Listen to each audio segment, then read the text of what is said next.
우리 동포들의 봉기만으로도 물라 정권이 완전히 제거될 수 있습니다. 이란의 4천만 아제르바이잔인들이 일어난다면 그들을 막을 수 있는 힘은 없을 것입니다.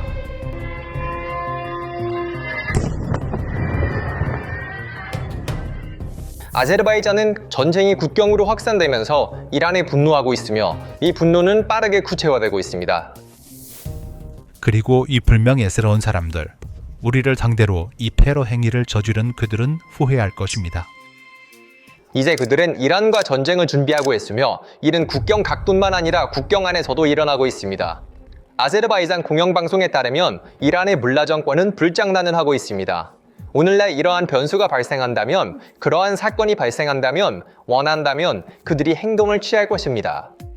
이란의 수백만 아제리인들은 200년 넘게 신호를 기다려왔습니다. 이제 정권의 물라들이 느끼는 공포와 아제르바이잔이 이란을 진정으로 파괴할 수 있는 유일한 국가라는 사실을 살펴보기 전에 이란 국경에서의 아제르바이잔의 전쟁 준비를 살펴보겠습니다. 아제르바이잔은 언제든지 미국 이스라엘 연합에 합류할 수 있기 때문입니다.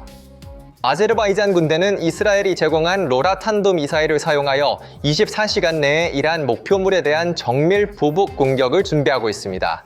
이스라엘 관계자들은 아제르바이잔이 연합에 합류하여 이란을 공격할 수 있다고 평가하고 있습니다. 제가 대화한 이스라엘 소식통에 따르면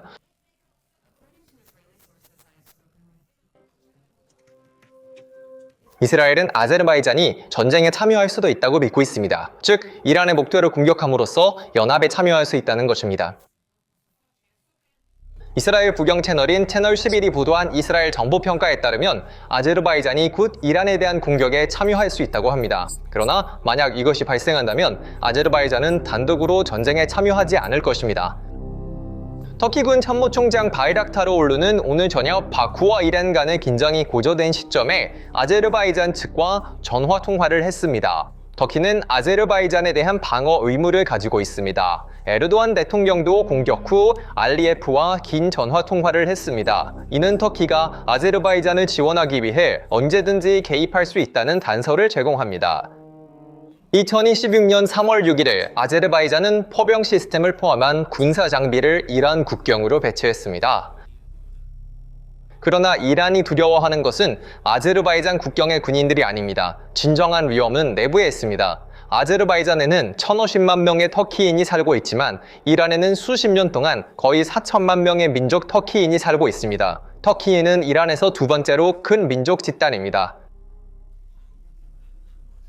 사실 나 외에는 어떤 국가 원수도 이란 대사관을 방문한 적이 없습니다. 이를 인정하지 않고 무시하며 비열한 배은망덕한 행동을 하는 것은 누구에게도 명예가 되지 않습니다. 그리고 이 비열한 사람들, 우리를 상대로 이 테러 행위를 저지른 자들은 후회할 것입니다.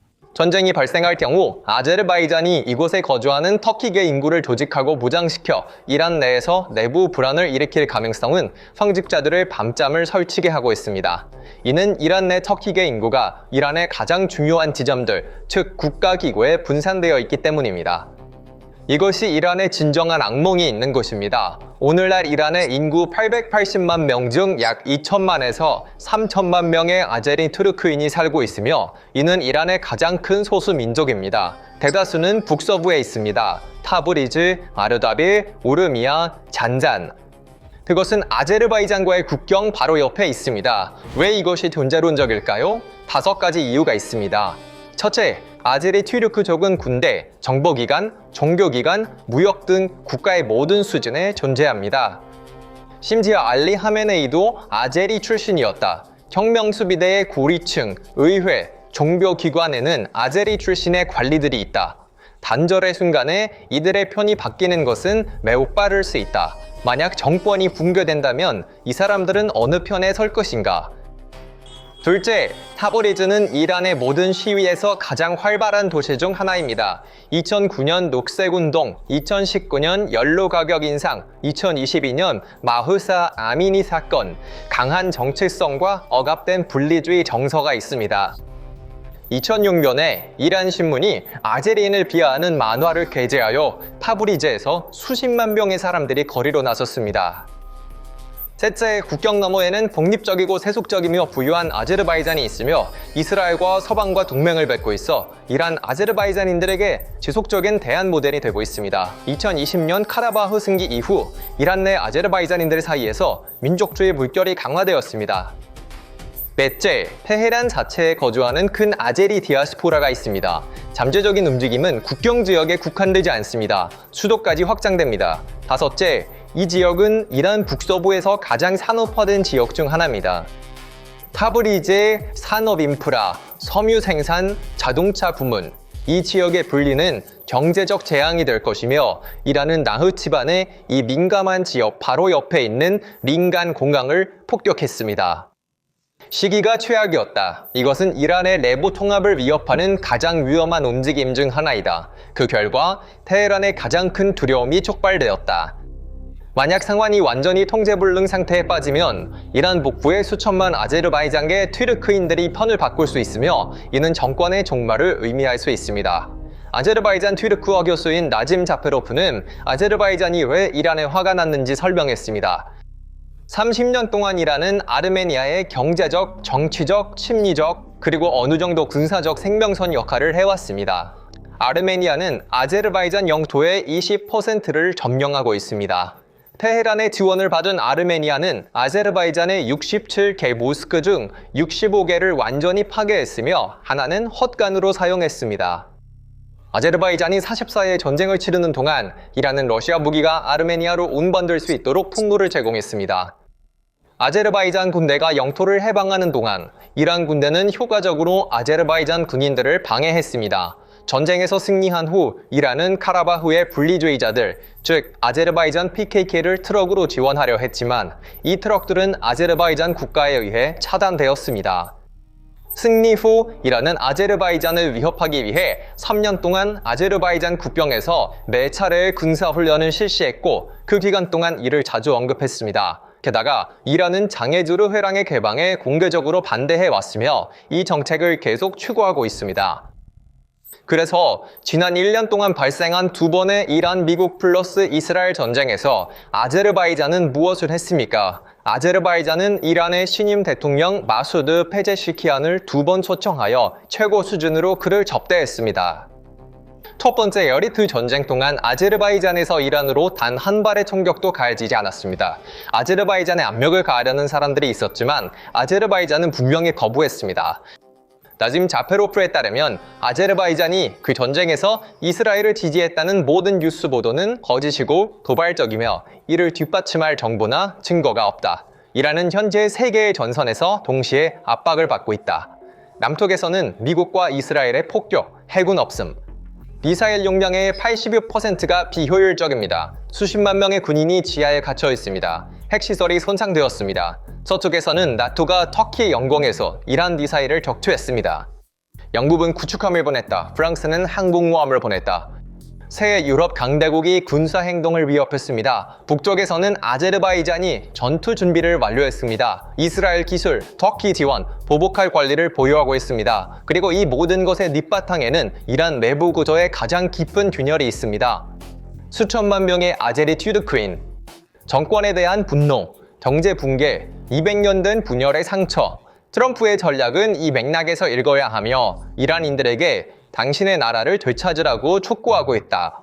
IRGC에 무기를 내려놓고 애국자들과 단결하라고 메시지를 보내고 있다.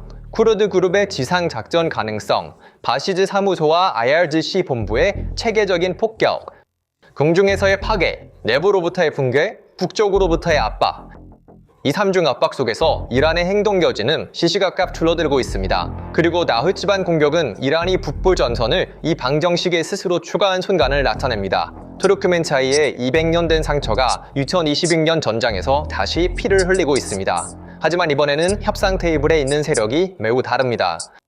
러시아는 1828년에 아제르바이잔을 군할했지만 이제는 그 자리에 없다. 터키, 이스라엘, 그리고 미국이 그 자리를 차지했으며 이들 세력은 이란 내부 구조의 민족적 균열을 매우 잘 알고 있다. 이란의 또 다른 실수는 북쪽에서 폭풍을 일으킬 수 있으며 이 폭풍은 남쪽의 미국 폭격보다 훨씬 더 파괴적일 수 있습니다. 왜냐하면 아제르바이잔은 평범한 나라가 아니기 때문입니다. 이 나라는 이스라엘의 최첨단 방공 시스템으로 무장하고 터키의 군사력과 전투 경험으로 강화된 군사구조입니다. 아제르바이잔은 이스라엘의 최대 석유 공급국 중 하나로 전체 석유 수입의 약 40%를 차지합니다. 반대로 이스라엘은 아제르바이잔의 최대 무기 공급원입니다. 48억 달러 규모의 방위 패키지, 아이언돔 공중방어, 하롭 자폭 드론, 오비터 전술 무인기, 로라 탄도미사일, 바락8 공중방어 시스템. 아제르바이잔은 미국 외에 아이언돔을 보유한 첫 번째 국가 중 하나입니다. 두 나라는 특히 이란과 관련하여 정기적으로 정보 공유를 하고 있습니다. 이란 관리들은 수년간 아제르바이잔이 카프카스에서 이스라엘의 스파이 기지가 되었다고 말해왔습니다. 이것은 완전히 편집 중이 아니라 실제 전략적 우려입니다. 터키 측도 마찬가지로 강력합니다. 하나의 민족, 두 개의 국가, 이것은 단순한 수사가 아니라 군사적 현실입니다. 바이락타르 TB 드론 함대, 아셀산 전자전 시스템, 합동훈련, 나토 스타일의 훈련, 터키 군사 고문. 이 시너지는 2020년 카라바흐 전쟁 동안 현장에서 입증되었습니다. 터키의 TB2와 이스라엘의 하롭이 함께 작전하여 44일 만에 30년간의 아르메니아 점령을 끝냈습니다. 2020년 카라바흐 전쟁은 이 시너지를 시험하는 첫 번째 주요 시험이었고 결과는 놀라웠습니다. 이스라엘과 터키, 보통 긴장되고 심지어 적대적인 관계에 있는 두 나라는 아제르바이잔이라는 공통의 기반을 중심으로 비공식적인 군사동맹을 형성했습니다. 이 삼각관계, 터키, 이스라엘, 아제르바이잔은 공식적인 동맹이 아닙니다. 공식적인 협정이나 공동지휘 구조는 없습니다. 그러나 현장에서 작용하는 시너지가 있으며 이 시너지가 이란에 압박을 가하고 있습니다. 카라바흐 전쟁에서 러시아제 판치르 방공 시스템이 드론에 의해 체계적으로 파괴되었습니다. 2023년에 아제르바이잔은 카라바흐의 나머지를 완전히 점령했습니다. 러시아는 개입할 수 없어 그냥 지켜보기만 했습니다. 그래서 이란은 48시간 이내에 터키의 영공을 침범하고 터키의 가장 가까운 동맹국의 민간 공항을 폭격했습니다. 적대 세력, 이스라엘 기술, 터키의 경험, 두 번의 전쟁에서 승리한 군대, 그리고 아이언돔 방패, 이 방정식을 과소평가하는 것은 치명적인 실수입니다. 당신에게는 흥미로울 수 있지만 현실은 이란에게 쓰라립니다. 터키, 이스라엘, 아제르바이잔 삼각형은 이란에게 3중 압박을 형성합니다. 남쪽에서는 이스라엘과 미국의 공격, 서쪽에서는 터키의 나토 우산, 북쪽에서는 아제르바이잔의 이스라엘 지원 군사 능력. 이란의 모든 방향에서의 동시 공격은 이 악순환을 깨기보다는 오히려 더 조여준다. 그러나 아제르바이잔의 입장은 아제르바이잔 아르메니아 전쟁과 최근 두 번의 이란 미국 플러스 이스라엘 전쟁에서 이란 정부의 행동에 대해 명확하지만 이란에서 온 4대의 무인 항공기가 나이트반의 학교를 포함한 민간 목표를 공격하고 있으며 이 상황은 이제 최종 단계에 있습니다. 현재의 지정학적 환경에서 군사 계획자들은 여러 가지 가능한 시나리오를 테이블에 올려놓고 있습니다. 그러나 이러한 옥상각갑은 테헤란 행정부의 구조적 교착 상태와 전략적 재앙을 초래합니다. 가장 먼저 떠오르는 가능성은 항상 고전적인 외교 절차의 실행입니다. 그러나 그 미사일의 파편이 땅에 떨어지는 순간 그 문턱은 이미 넘었습니다. 두 번째이자 더 가능성이 높은 시나리오는 특정 목표를 겨냥한 제한적인 보복 작전으로 현재 의사결정자들이 직면한 가장 가능성 있는 시나리오 중 하나입니다. 세 번째 시나리오, 더 가혹하고 강력한 가능성으로 역학을 완전히 바꿀 수 있는 것은 제한된 지상작전의 시작입니다. 지역의 군사활동은 이 움직임이 언제든지 현실화될 수 있음을 나타냅니다. 지상작전이나 강력한 공중 캠페인의 결과는 네 번째 시나리오를 촉발할 가능성이 있으며 이는 가장 파괴적입니다. 그리고 이 지상작전은 아제르바이잔에서 시작될 필요는 없으며 아제르바이잔이 이 옵션을 사용할 가능성도 매우 낮습니다. 만약 국경에서의 군사사건이 통제 불능 상태에 빠지면 이란 북서부에 거주하는 수백만 명의 남아제르바이잔인들이 이 상황에 영향을 미칠 수 있습니다. 이 대규모 인구는 수년간 정제 위기, 강력한 제재, 가혹한 정책에 의해 억압되어 왔습니다. 정권에 대한 거대한 분노의 물결이 쌓여 있으며 폭발할 준비가 되어 있습니다. 타브리즈 거리에서 시작되는 잠재적인 시민 불복종의 물결은 빠르게 조직된 저항으로 전환될 수 있습니다. 시스템의 바퀴가 거리에서 멈추면 혼란이 시작됩니다. 이러한 보안군, 민병대 구조 또는 혁명 수비대는 이 상황에 매우 강하게 개입하고 싶어 할 것입니다. 그러나 그들의 가장 정예 부대는 이미 남부 전선으로 이동되었습니다. 남은 부대는 가능한 외부 공격에 대비해 대피소에서 대기 중입니다.